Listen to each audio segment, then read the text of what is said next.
Wife had an affair and got pregnant but refused a paternity test because her intuition told her who the father was, so she left me. Until he kicked them out when DNA proved the baby wasn't his. So this whole mess started about 2 years ago when my wife Leslie and I were having some rough patches in our marriage. We'd been married for 6 years at that point and things had gotten pretty routine. You know how it is when you're both working full time and just going through the motions. Leslie worked as a marketing coordinator and I'm an electrician, so our schedules were pretty different and we weren't spending much time together anyway. I should probably mention that Leslie and I had been trying to have kids for about 3 years with no luck. We'd done some basic fertility testing and everything came back normal for both of us, so the doctors just said to keep trying and maybe consider IVF down the line. It was putting a lot of stress on our relationship because Leslie really wanted to be a mom and I could see how much it was eating at her every month when we'd get disappointed again. Around this time Leslie started going out more with her coworkers after work, which honestly I was fine with because she seemed happier and more social. Her company had hired this new guy Russell who was some kind of consultant or something, and Leslie would mention him sometimes when she talked about work stuff. He was apparently really successful and had worked for some big companies in California before moving to our city. I didn't think much of it at first because Leslie had always been friendly with her coworkers. But then Leslie started working late more often and going to these company events that seemed to happen every other week. She'd come home talking about how Russell had such interesting stories about his travels and his business ventures, and how he was thinking about starting his own company soon. I started noticing she was dressing up more for work too, like she was putting extra effort into how she looked, but when I'd compliment her she'd just shrug it off. The first real red flag was when Leslie came home from one of these work events and she was acting really weird and giggly. She kept checking her phone and smiling at it, and when I asked what was so funny she said it was just some inside joke from work that I wouldn't understand. That rubbed me the wrong way because Leslie had never been secretive about her phone before. We'd always been pretty open about that stuff. Over the next few months Leslie became more and more distant. She'd come home from work and go straight to her laptop or her phone instead of talking to me about our days like we used to. When I'd try to plan date nights or suggest we do something together on weekends, she'd always have some excuse about being tired or having plans with coworkers. The worst part was that our bedroom life basically disappeared completely, and when I'd try to initiate anything she'd say she was stressed about work or not feeling well.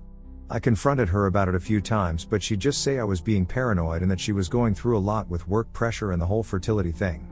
She'd flip it around and say I wasn't being supportive enough and that maybe if I showed more interest in her career and her friendships she wouldn't feel like she had to keep everything separate. So I backed off, but I could feel something was really wrong. Then about 18 months ago Leslie came home from work one day and she looked different, like she was glowing or something. She seemed excited and nervous at the same time, and she kept fidgeting with her hands.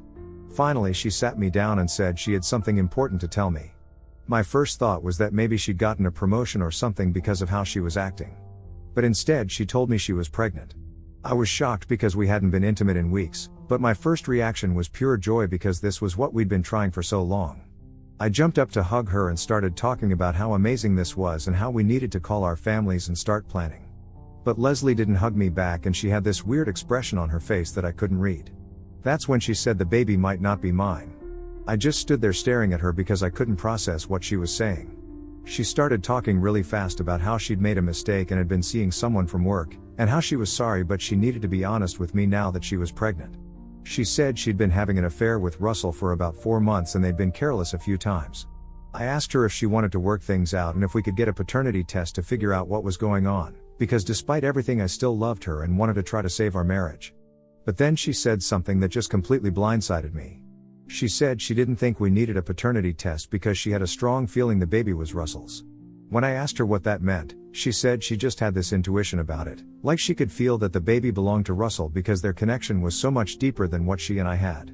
She said when they were together she felt this spiritual and emotional bond that she'd never experienced before, and that she just knew in her heart that this baby was meant to be his. I told her that was completely insane and that intuition doesn't determine paternity, but she got really defensive and said I wouldn't understand because Russell and I were completely different types of men. She said Russell was more emotionally intelligent and spiritually aware, and that when you have that kind of connection with someone you just know things on a deeper level. At this point I was getting angry because she was talking about this other guy like he was some kind of enlightened being while basically telling me I was too simple to understand their cosmic connection. I told her we were getting a paternity test whether she liked it or not because I had a right to know if I was going to be a father. But Leslie refused. She said she didn't want to put the baby through unnecessary stress and that she was confident about who the father was. She said Russell had agreed to step up and take responsibility, and that they were planning to be together as a family. She said she hoped we could divorce amicably and that maybe someday I'd understand that this was all meant to happen this way. I couldn't believe what I was hearing. My wife of 6 years was sitting there telling me she was leaving me for another man, that she was pregnant with his baby, and that she was basing all of this on some kind of mystical feeling she had. When I pointed out that she could be wrong and that I might actually be the father, she just shook her head and said her intuition was never wrong about important things. So that's how my marriage ended. Leslie moved out the next week to live with Russell, who apparently had this really nice apartment. She filed for divorce right away and refused to discuss anything about paternity testing.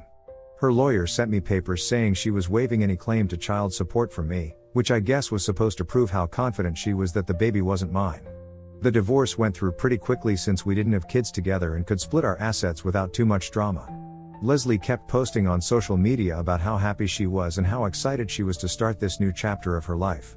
She'd post pictures of her growing belly with captions about trusting the universe and following your heart, that kind of stuff.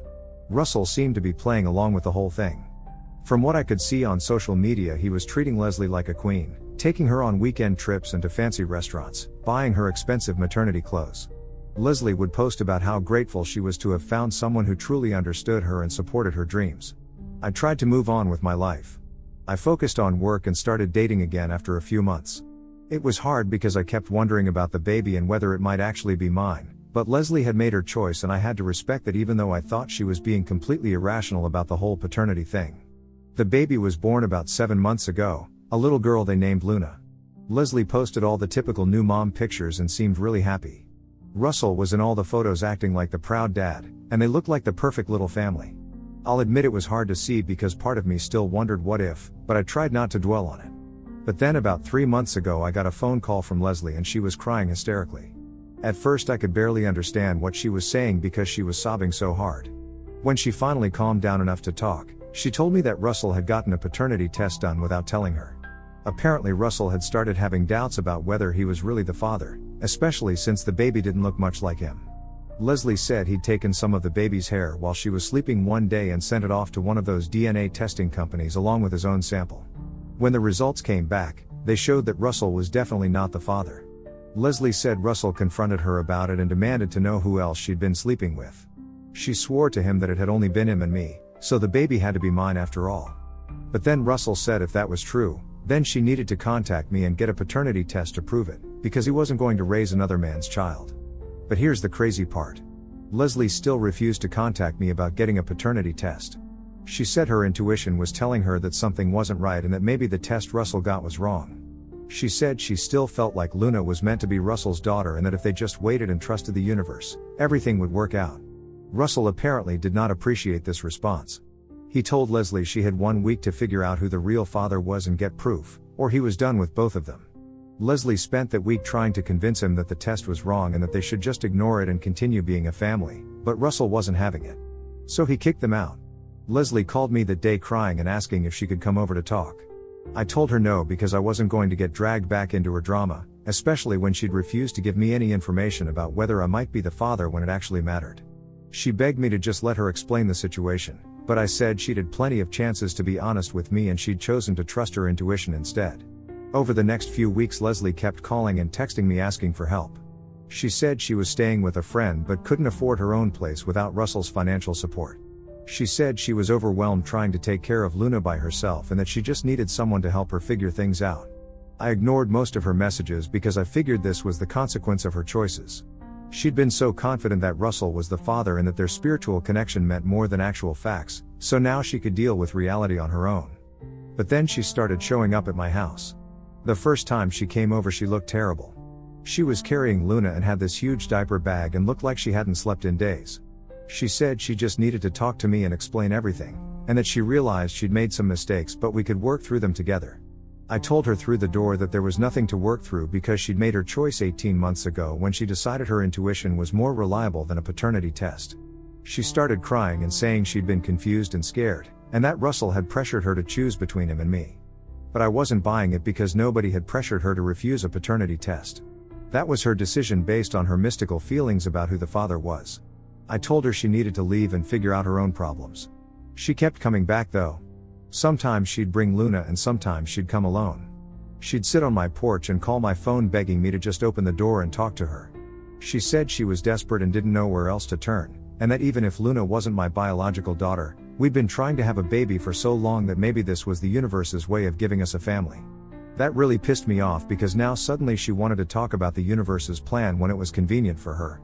When she thought Russell was the father, the universe had brought them together and their connection was so deep and spiritual. But now that he'd abandoned them, suddenly the universe wanted her to come back to me with another man's baby. I told her she needed to stop coming to my house or I'd call the police for harassment. She said she understood I was angry but that Luna was an innocent baby who needed stability, and couldn't I at least consider helping for the baby's sake even if I didn't want to help her. The thing is, I did feel bad for the baby because none of this was Luna's fault. But I also wasn't going to reward Leslie's terrible decision making by swooping in to rescue her when her plan fell apart. She'd been so sure about everything when she was leaving me for Russell, so confident that her intuition was guiding her to the right choice. Now she could live with the consequences. After I threatened to call the police, Leslie stopped coming to my house for a few weeks. But then she started calling me from different numbers when I blocked her usual one. She'd leave voicemails about how sorry she was and how she realized she'd been wrong about everything.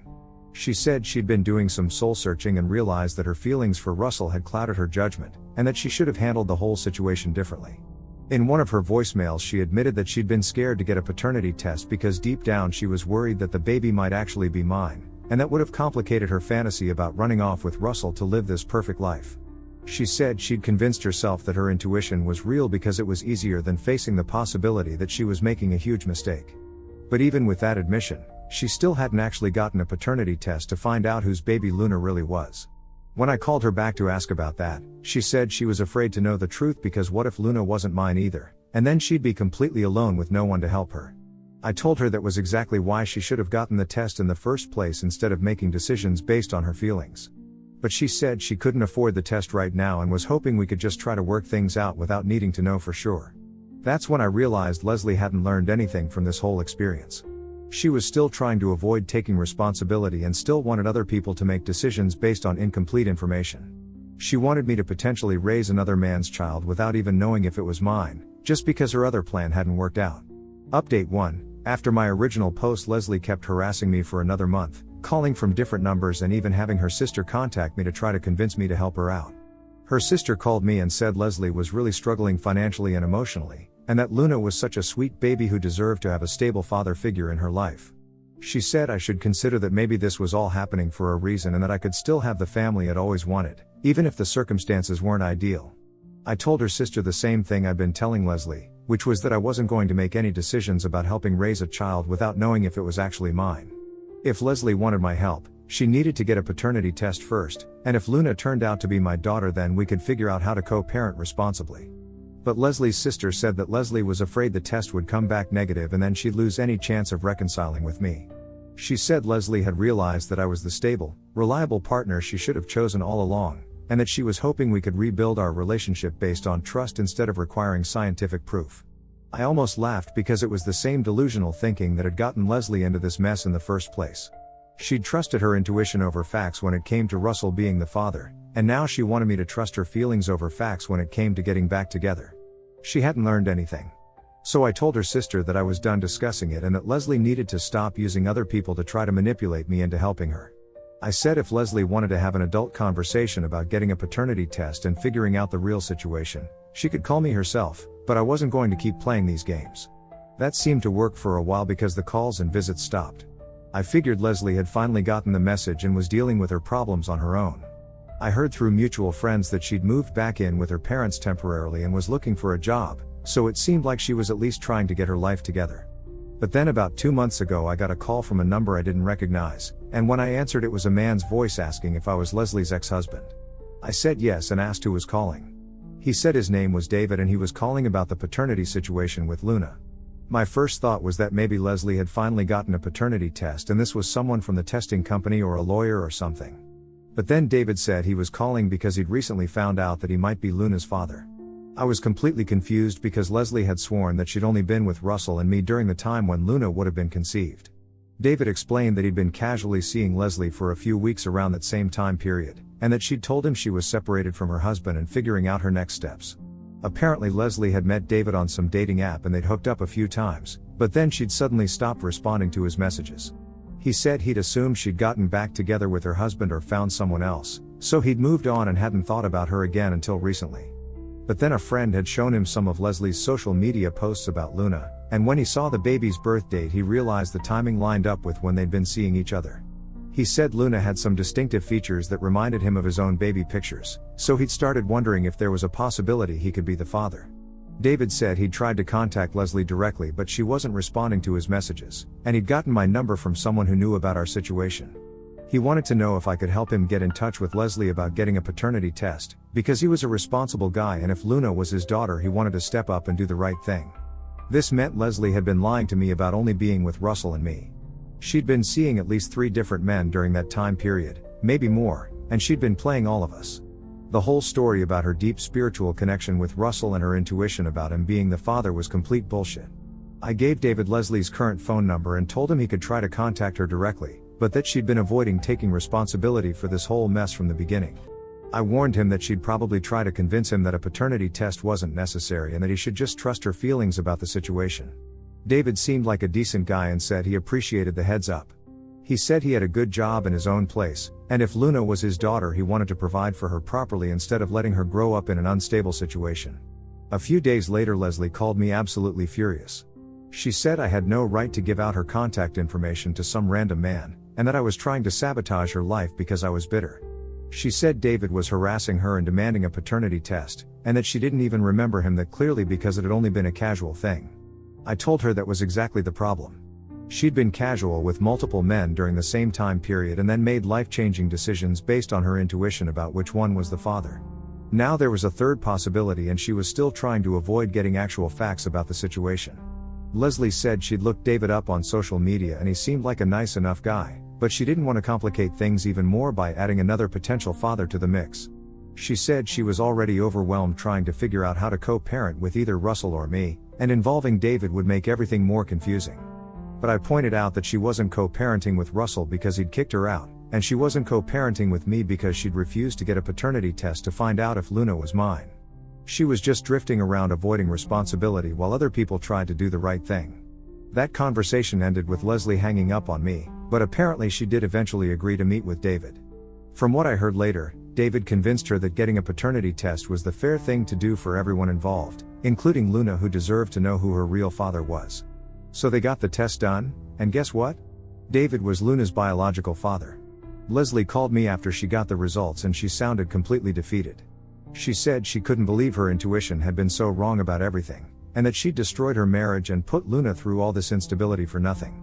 I told her that her intuition hadn't been wrong, she'd just been lying to herself because she wanted to believe what was most convenient at the time. When she wanted to justify leaving me for Russell, she convinced herself that their spiritual connection meant he was the father. When Russell kicked her out and she wanted me to take her back, she tried to convince herself that maybe the universe wanted us to be together after all. But the whole time she'd known there were other possibilities she was ignoring because they didn't fit the story she wanted to tell herself. David stepped up like he'd promised and took financial responsibility for Luna. He got his own paternity test to make it official, and he started paying Leslie child support and taking Luna for visits. From what I can see on social media, he seems like a good dad and Luna looks happy and healthy. Leslie moved into her own apartment with David's help and got a part-time job so she could take care of Luna while still having some income. She stopped trying to contact me, which was a relief because I was tired of being dragged into her drama. Update 2. Well, I was wrong about being done with this situation.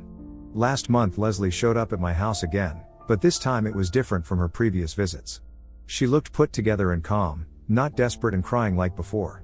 She said she'd been in therapy and had some things she wanted to say to me, and asked if I'd be willing to give her 10 minutes to talk. Against my better judgment I let her in. Leslie sat down and said she'd been working with a therapist to understand why she'd made such poor decisions during our marriage and the whole affair situation.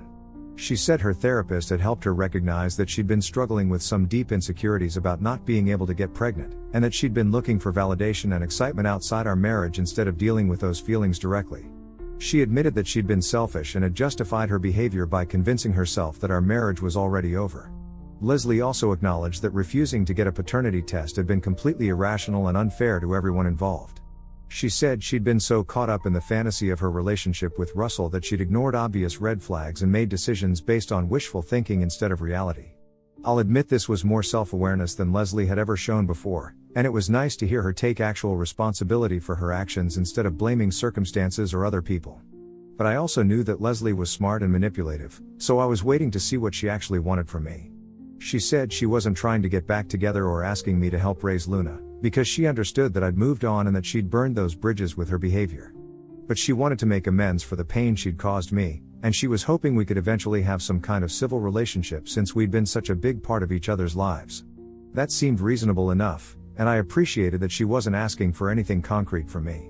I told her I was glad she was getting help and taking responsibility, and that I hoped she could build a good life for herself and Luna going forward. But then Leslie said there was one more thing she needed to tell me, and this is where things got weird again. She said that during her therapy sessions, she'd been exploring her feelings about the whole paternity situation, and she'd realized that part of her had been hoping Luna would turn out to be my daughter after all. Leslie said that even though she'd convinced herself Russell was the father, there had been a part of her that was secretly relieved when his DNA test came back negative, because it meant there was still a chance Luna could be mine and we could potentially work things out. She said she'd been disappointed when David turned out to be the real father, not because David wasn't a good guy, but because it meant she'd lost any connection to me permanently. She said she'd realized that I'd been the best partner she'd ever had, and that leaving me had been the biggest mistake of her life. I could see where this was going and I cut her off before she could keep talking. I told her that I appreciated her honesty, but that it didn't change anything between us. She'd made her choices based on what she wanted at the time, and now she had to live with the consequences. Leslie said she understood that, but she wanted me to know that if I ever decided I wanted to be part of Luna's life as a friend or uncle figure, she'd welcome that. She said Luna was a great kid who could benefit from having positive male role models, and that David was supportive of Luna having other caring adults in her life. This felt like another manipulation, honestly. Leslie was presenting it as being generous and thinking about Luna's best interests, but really she was trying to create a way for us to stay connected. If I started spending time with Luna as an uncle, it would be natural for Leslie and me to end up talking regularly and potentially developing feelings again. I told Leslie I wasn't interested in that kind of arrangement because it would be confusing for everyone involved, especially Luna. If Luna needed positive male role models, she had David as her father and could develop relationships with other family members and friends naturally. Leslie looked disappointed but said she understood. She thanked me for letting her apologize and said she hoped someday I could forgive her for all the pain she'd caused. Then she left without any drama or begging, which was honestly a relief after all her previous emotional manipulation. But a few days later I got a text from David asking if we could talk. He said Leslie had told him about our conversation, and he had some concerns about the whole situation that he wanted to discuss with me. When I called David back, he said he was worried that Leslie was still not being completely honest about her motivations and feelings. He said she'd been pushing for him to have a more romantic relationship with her, and when he'd made it clear he wasn't interested, she'd started talking about how she wished things had worked out differently with me. David said he was concerned that Leslie was using Luna as a way to try to reconnect with me, and he didn't want his daughter to be caught in the middle of adult drama. He said he'd been very clear with Leslie that Luna's relationship with him was separate from any feelings Leslie might have about other men, and he didn't want me to feel pressured to get involved just because Leslie was suggesting it. I appreciated David looking out for both Luna and me, and I assured him that I had no intention of getting drawn back into Leslie's orbit.